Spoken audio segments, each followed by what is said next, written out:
I had been kneeling on the cold stone of the great hall for what felt like an hour, though it could not have been more than a minute, with the full weight of an alpha's dominance pressing down on me like a hand the size of the sky. That is a thing the songs never tell you about being an omega. When a wolf of high rank turns the force of what he is against you, it is not a feeling, it is weather. The air goes thick, your own knees betray you.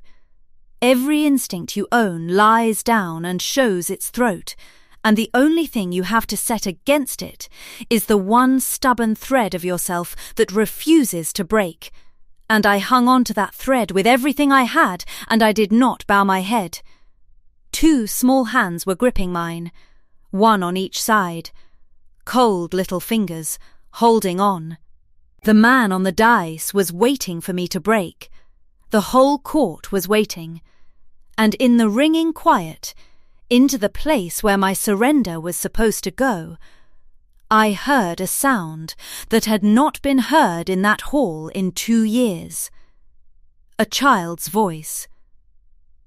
And then, a second one. It started a month before that. On the afternoon 2 pups I had never met walked out of the wood and into my garden as if they had always lived there. I am Linnea. I keep goats and a crooked garden and a loom at the edge of the iron territories, in the last cottage before the trees take over, which is exactly as far from the keep at Valehold as a person can live and still be called part of the pack at all. I am an omega. I was 24 that spring, a woman grown, and long past expecting anything from anyone. And I had made a careful life out of being the person the pack had turned its back on. I will not pretend it did not cost me. There was a season, after my mother died and there was no one left to stand at my rank and keep the cruelty off, when the whispers got their teeth into me. Bad luck, they decided, the orphan omega at the wood's edge, best not looked at, best not spoken to. And a rumour like that, once it sets, is harder to kill than rot. So I stopped waiting to be let back in. I took the cottage no one wanted, and the goats no one else would milk, and I made the quiet into something that almost felt like mine, instead of something that had been done to me. I tell you this so you understand. When the 2 children came out of the trees, the last thing on earth I expected was company.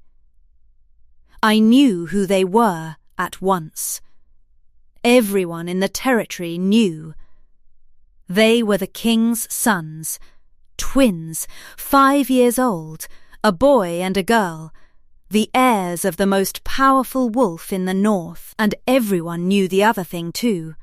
The thing the whole pack said in the same hushed tone they had once used about me, that since their mother left them 2 winters past, the royal pups had not slept a whole night, had not eaten without a fight, and had not spoken a single word. Not one. 2 years of silence. The king had brought in healers and wolf speakers and stern old nurses from 3 packs, and the children had looked through all of them like glass and said nothing. They came across my garden, the 2 of them, hand in hand, grave as undertakers. The boy, Sten, though I did not know his name yet, stopped in front of me where I sat at my spinning, and looked at me for a long, weighing moment with eyes far too old for his face. The girl Tova looked at my goats. "You've walked a long way," I said. I did not coo at them. I have never been any good at cooing, and children can smell it on you anyway. There's water by the door and bread inside if your sister wants some. The grey goat bites, so leave her be. They did not answer. Of course they did not answer. But the girl went and looked at the goats, keeping clear of the grey one, and the boy sat down in the dirt at my feet, right there, and leaned his small back against my knee as if he had been doing it his whole life. And then and I have turned this over 100 times since. He fell asleep. Just like that. Out, between one breath and the next, his cheek against my leg. His sister came and burrowed in beside him, into the old blue quilt I keep folded by the door for the cold mornings, and within the space of a few minutes, both of the king's silent, sleepless children were asleep in my garden in the afternoon sun, and I sat very still over my spinning and did not dare move, and thought, oh no, oh, this is going to be trouble. The trouble arrived at dusk on a black horse, with half the royal guard behind it.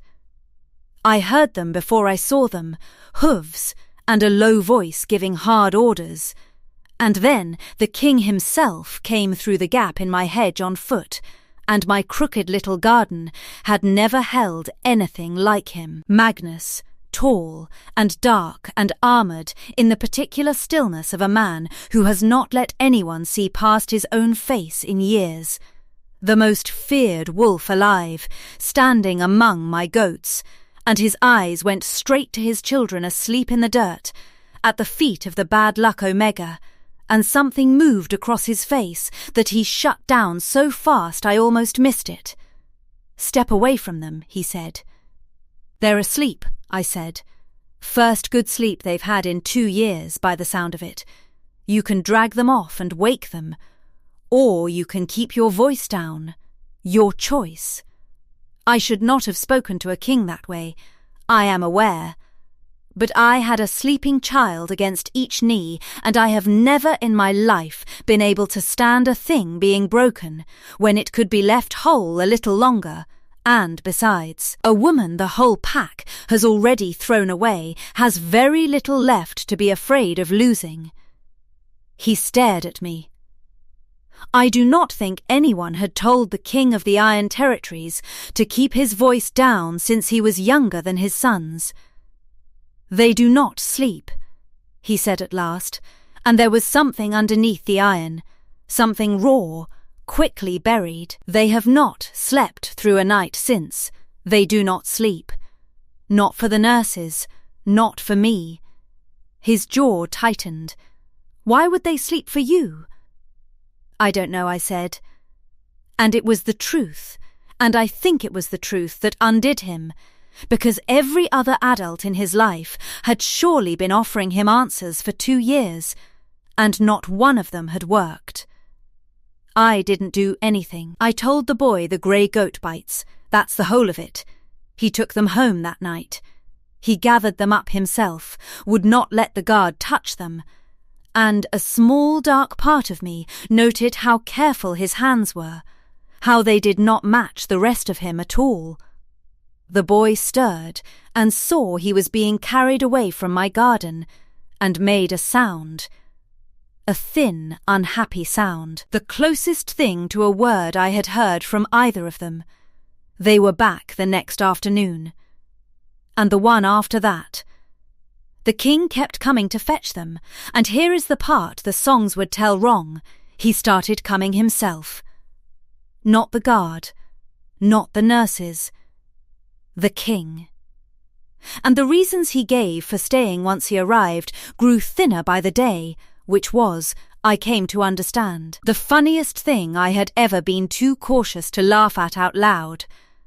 The first day it was that the horses needed water. My well, as if Valehold, the great keep with its 100 wells, had run dry.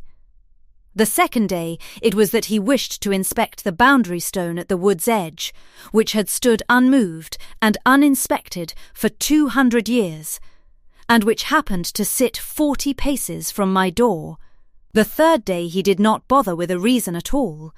He simply sat down on the bench by my hedge while his children dozed in the blue quilt, and watched me work my loom, and said almost nothing, and left at dusk looking marginally less, like a man carved out of a glacier. The fourth day I had bread and honey set out on the bench before he arrived, and I told myself it was for the children. And he looked at the second cup I had not quite managed to pretend I hadn't poured, and neither of us said anything about it at all. The court, of course, said a great deal. Chancellor Harrow rode out himself on the 7th day to make the court's position clear to me in person. He was a smooth, silver man, the kind who has run a kingdom from one step behind the throne for so long that he has stopped noticing he is not on it. He had governed the king's household through the whole long grief, and he had the manner of a man for whom every problem is a thing to be managed. And he had decided I was a problem. "You seem a sensible woman," he said, not getting down from his horse, "so I will be plain. The heirs of the Iron Territories cannot be permitted to form an attachment to forgive me, an omega of no rank, under a cloud, at the edge of the wood. It is unseemly. It unsettles the pack. The king is not himself. Grief makes men sentimental, and it falls to those who serve him to think clearly where he cannot." He smiled, and the smile did not touch his eyes. "There is a holding 3 valleys south where an omega might live very comfortably and very far away. I will arrange it. You'll be gone before the boys grow any fonder, and they will forget you in a week, as children do. They haven't forgotten their mother in 2 years, I said.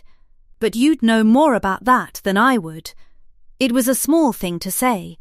I did not even know yet how true it was. But I watched it land, watched something flicker behind the smooth grey surface of him, there and gone, and I thought, with the cold, clear instinct that has kept me alive at the edge of an unkind pack, that man is afraid of something, and it is not me. And I have just brushed up against it in the dark. He rode off promising to arrange things.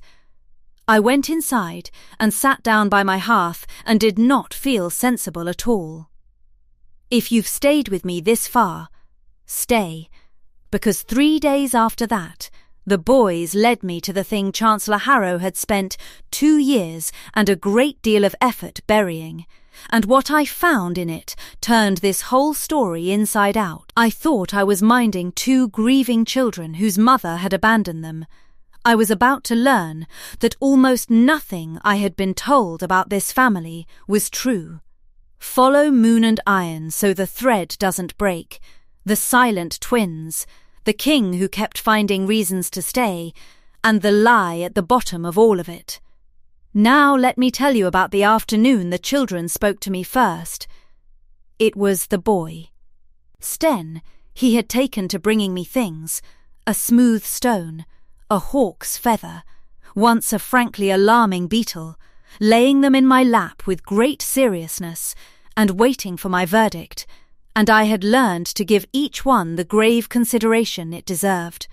And on this particular afternoon he brought me not a stone, but a folded square of paper, soft and creased as though it had been carried a long time in a small pocket, and he put it in my hand, and he looked at me, and he opened his mouth, and in a rusty, unused whisper, the first word I ever heard him say, he said, "Mama." I went very still. The paper was a letter, a child's treasure, smudged past reading in most places, but not all.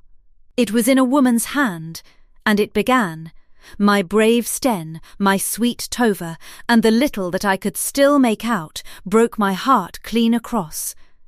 Because it was not the letter of a woman who had abandoned anyone. It was a letter full of when I come back. Full of be good for your father, he loves you more than he can say.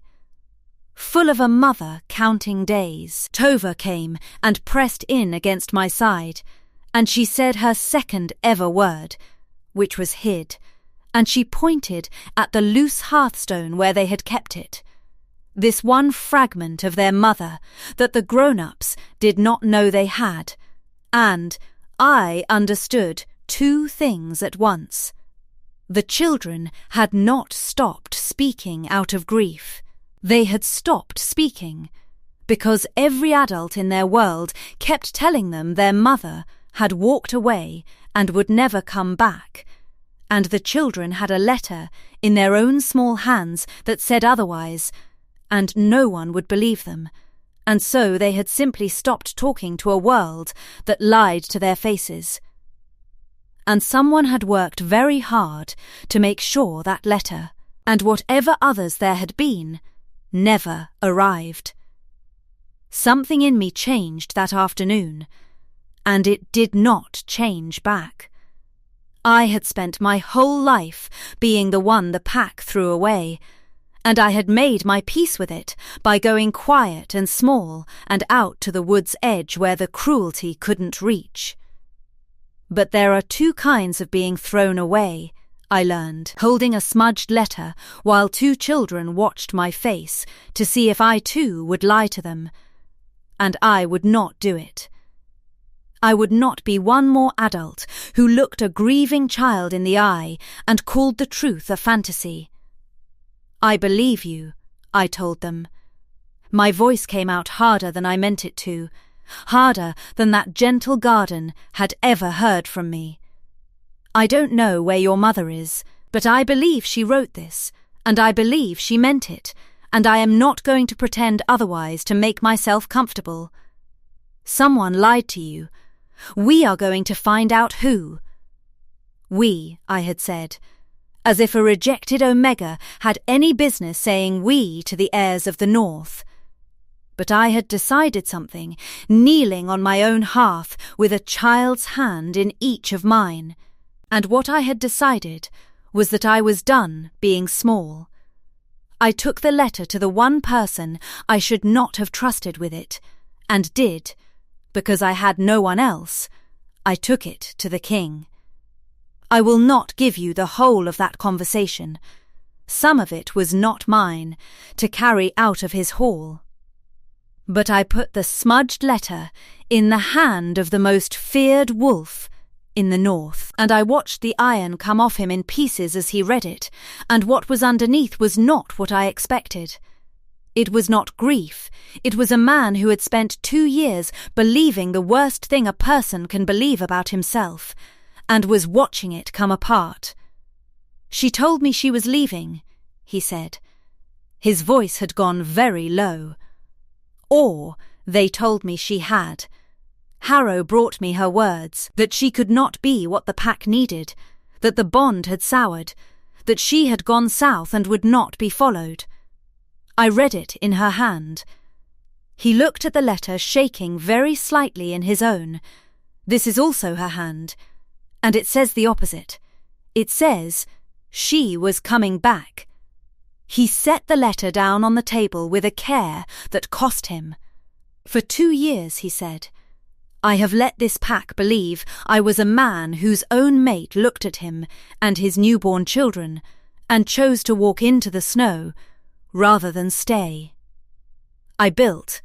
All of this, his hand moved, taking in the iron of himself, the armour, the cold, untouchable thing the whole North feared, so that no one would ever see that I had been found wanting. That I was a king not even his own bonded mate could love. He stopped. His jaw worked. And, you are telling me it was a lie. That she was sent away, and her letters with her, and I grieved a betrayal that never happened while the man who arranged it ran my house. I'm telling you the boys had a letter, I said gently, and I believe their faces over your chancellor's. That's all I know for certain, but we both knew. You could feel it settle in the room like cold. And I watched the king of the Iron Territories understand that the shame he had armoured his whole self against had never been real. That he had not been rejected, he had been robbed. And I understood, watching him, why his proud man's pride had always read to me as a wound and never as arrogance. He was not a cold man. He was a man who had decided that the only safe thing to be, after what he thought had happened, was untouchable. He did not reach for me. He held the careful distance even then, 2 paces of cold air between us, with the letter on the table like a thing neither of us dared disturb. But he looked at me across it, as though I were the first person in 2 years to hand him something true, and I felt the held space between us like a weight I could not set down, and neither of us said the thing that was in the room with us. Some truths you let stand a while before you walk through them. Chancellor Harrow, being a clever man, understood that he had lost control of the king the moment the king started smiling at the wood's edge, and a clever man does not wait to be exposed. He moves first. He moved at the next full gathering, in the great hall, in front of the whole assembled pack, and he aimed, as clever men do, at the weakest point, which was me. "My king," he said, rising, grave with false sorrow, "I have served your house through its darkest years, and so I will say the hard thing no one else will. Your sons have not been healed by that woman at the wood's edge. They have been ensnared. An Omega under a cloud of ill fortune, who appears from nowhere and within a month has the heirs sleeping only in her arms, and the king himself riding out daily to sit at her hearth."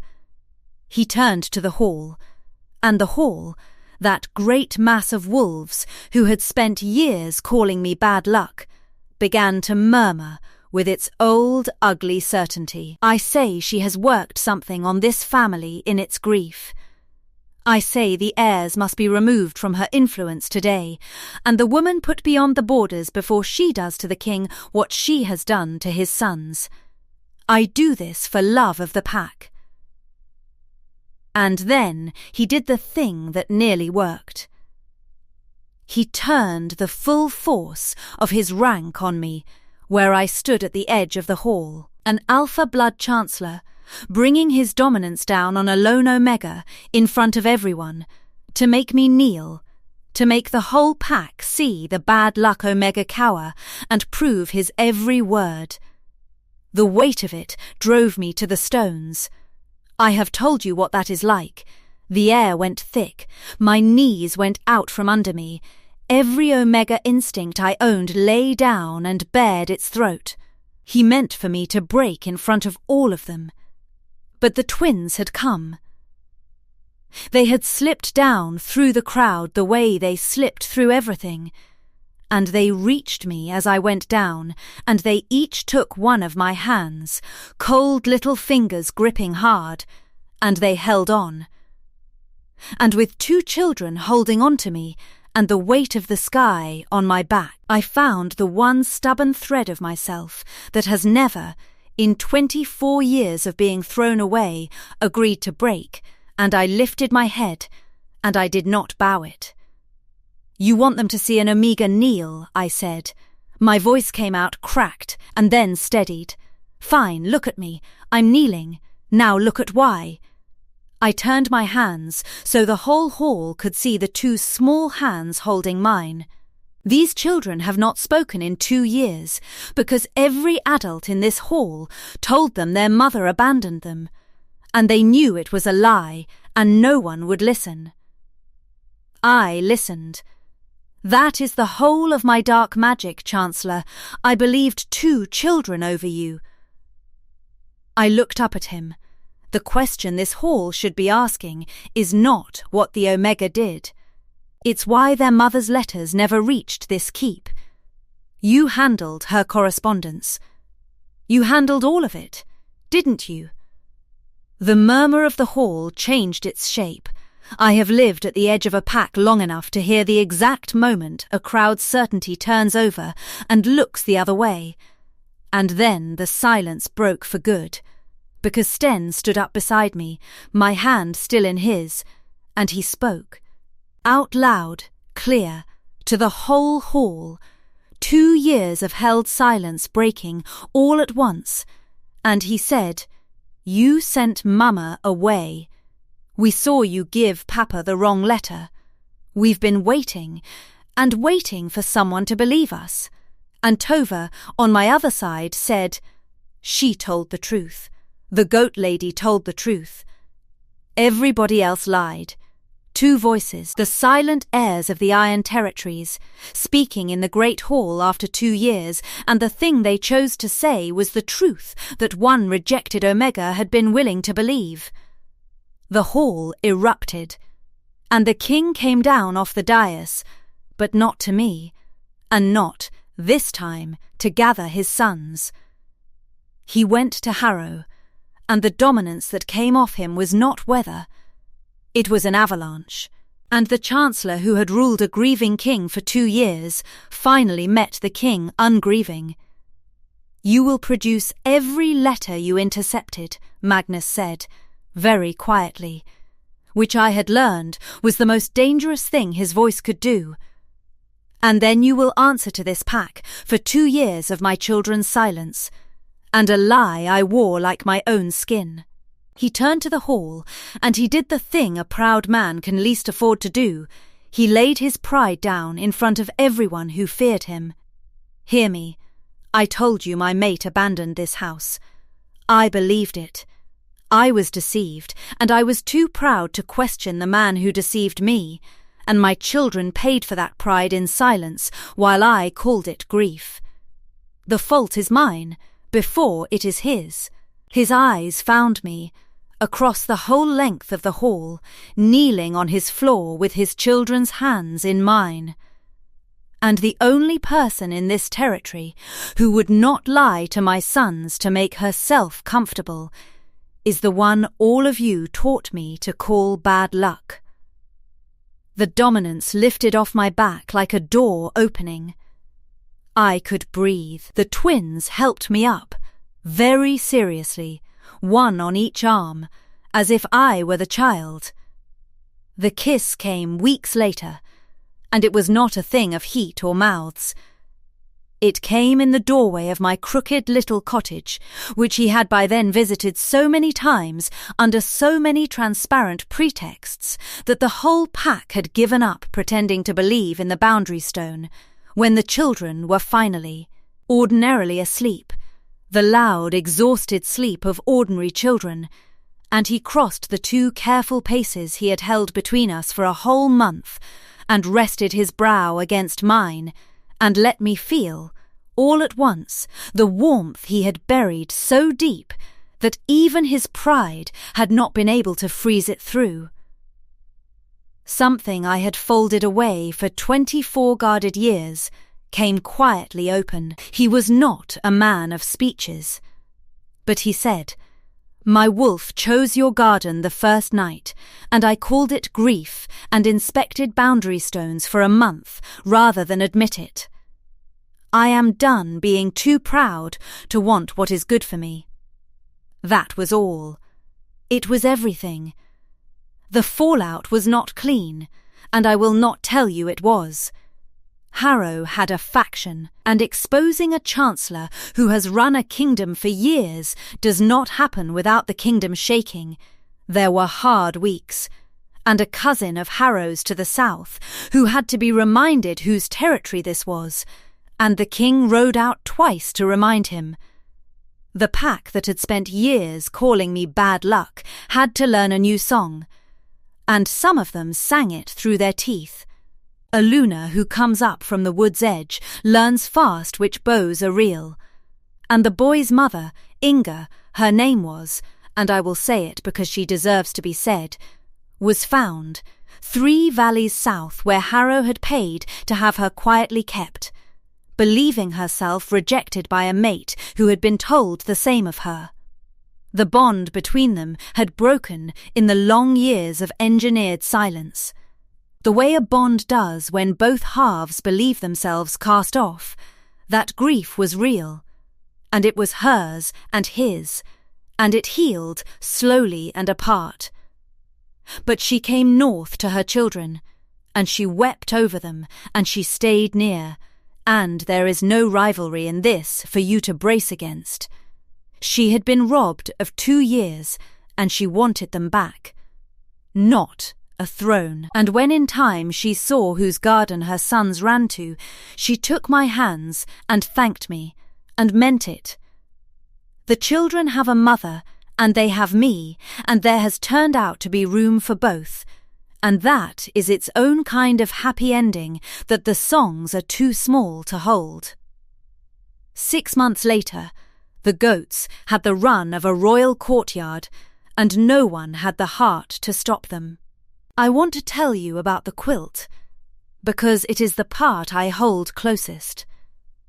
That old blue quilt by my hearth, my mother's, the one warm thing I had kept from before the pack turned its back on me, had crossed the whole length of 2 years of royal silence and become the only thing the twins would sleep under.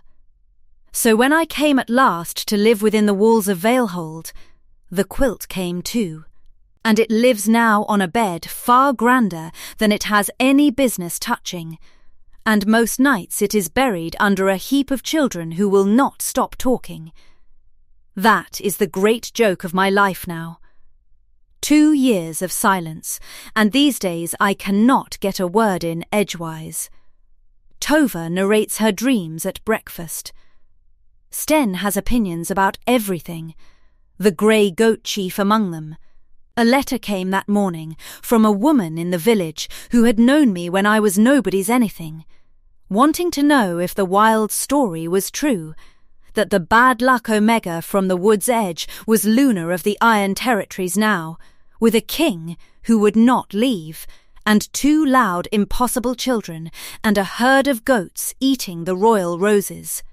I read it twice, in the early light, with the most feared wolf in the north asleep beside me under my mother's blue quilt, and a child's foot in the small of my back, and I thought about the afternoon 2 silent children walked out of the trees and fell asleep in my garden, and how certain I had been that it was going to be trouble. I had been right about that, at least. It was the best trouble I have ever been thrown away into the middle of. So tell me, that first afternoon, when 2 children who had not slept in 2 years dropped straight into sleep at the feet of the one Omega the whole pack had rejected, do you think they simply knew she would tell them the truth? Or had the king's own wolf already chosen that garden, and sent his sons ahead the way a wolf does, a month before the man would let himself follow? I've turned it over all winter under that blue quilt, and I still can't say. Tell me your theory below, I read every one. And if you want to know what came up the southern road when the snows melted, and what 2 extremely loud 5-year-olds did about it, comment the quilt, and stay close. Follow Moon and Iron, and share this with someone who needs reminding that the people a pack throws away are not the ones with nothing to give. And I'll tell you what happened the next time someone underestimated the Omega at the wood's edge. Her side of the story. Mind the grey goat. Pull up a chair.